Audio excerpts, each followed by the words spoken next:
Get ready. 5 seconds. I have no intention of giving a certificate about which my honorable friend Dr. Krishna Swami was talking some time ago, since anything like certificate being given by any member of the business community is likely to be misunderstood.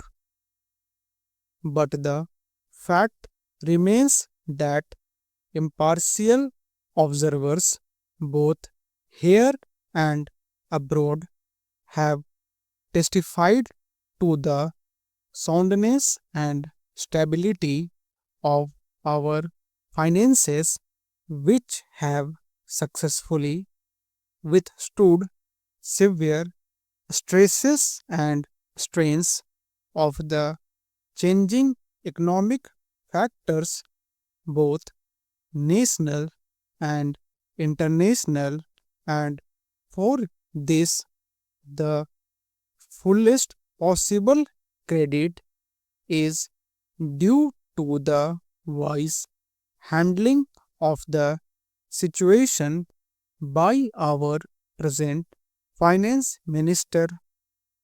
There have been criticisms on both sides. Some have described the budget as pro big business, as something which has brought about a boom in the stock exchange, and as something which has brought about satisfaction in the business circles. The fact is that if there has been any satisfaction, it has been due purely to negative features of the budget, and not because any positive relief in any direction has been given to business or industry. It is true that there were certain fears in the minds of the business community that, in view of the expanding and growing needs of the center, the finance minister might resort to certain further additional taxation, and since those fears were not realized, there has been some slight recovery in certain stock exchanges, but that does not in the least mean that whatever relief and legitimate relief was due to the business and industrial community has received any adequate response from the finance minister. We have got to face the fact that we are at present engaged in the process of development.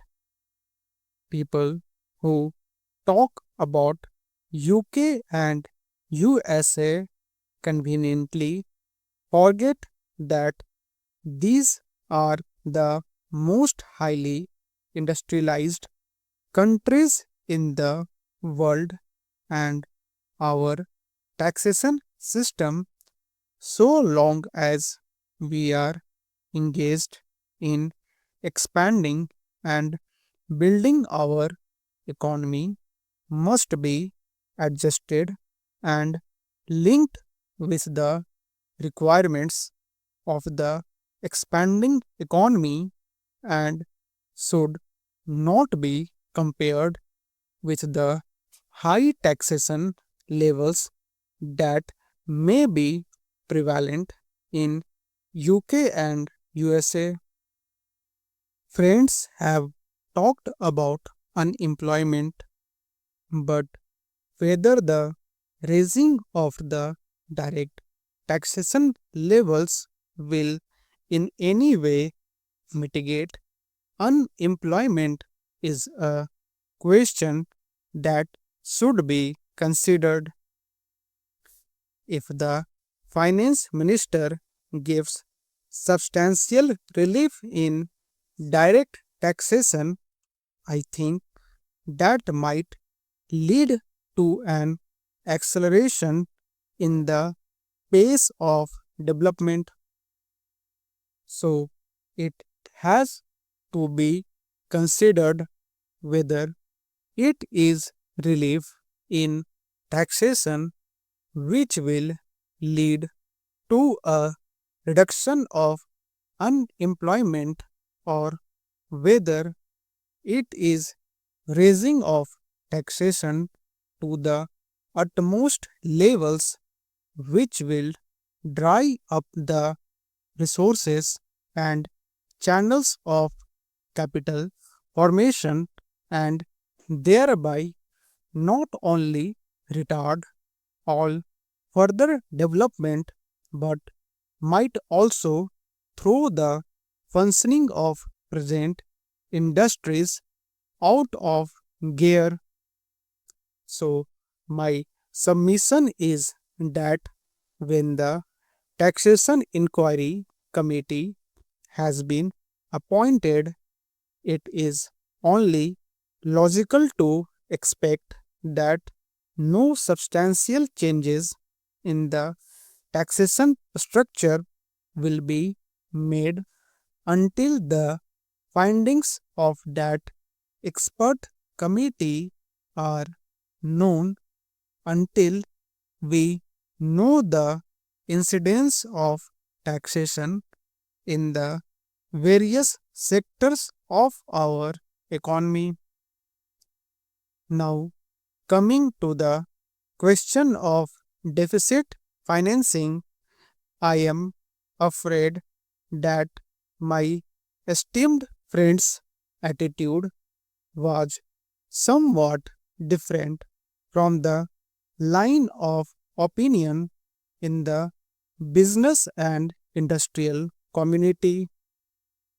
Not that we advocate deficit financing for bringing any artificial rise in prices, but the fact is that those who have criticized deficit financing have not suggested any other alternative or made any other constructive suggestion which will bring about necessary development plans.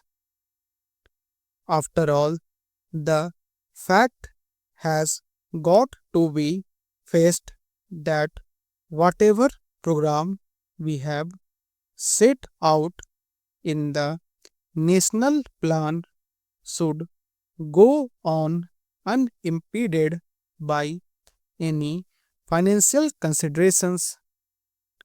And assurance has been given by the finance minister so far as financial resources are concerned.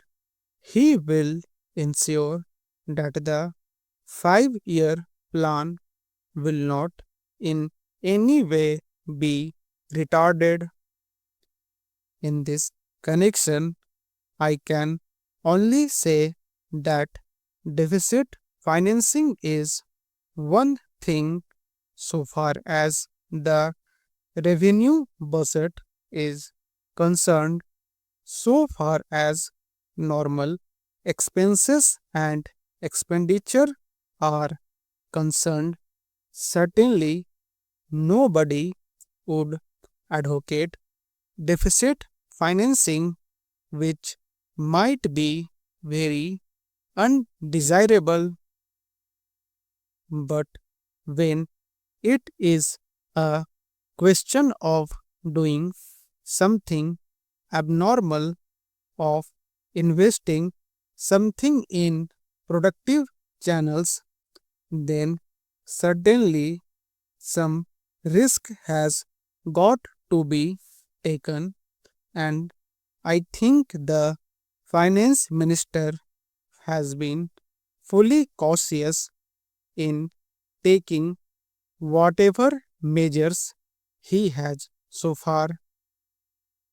We know the measures that the government took for contracting money supply about the end of 1950 and certain other measures adopted which brought about a slump. Also, from time to time, the finance minister did not hesitate to move up the surplus, which, as the records would show, has been about rupees 300 crores during the past 4 or 5 years.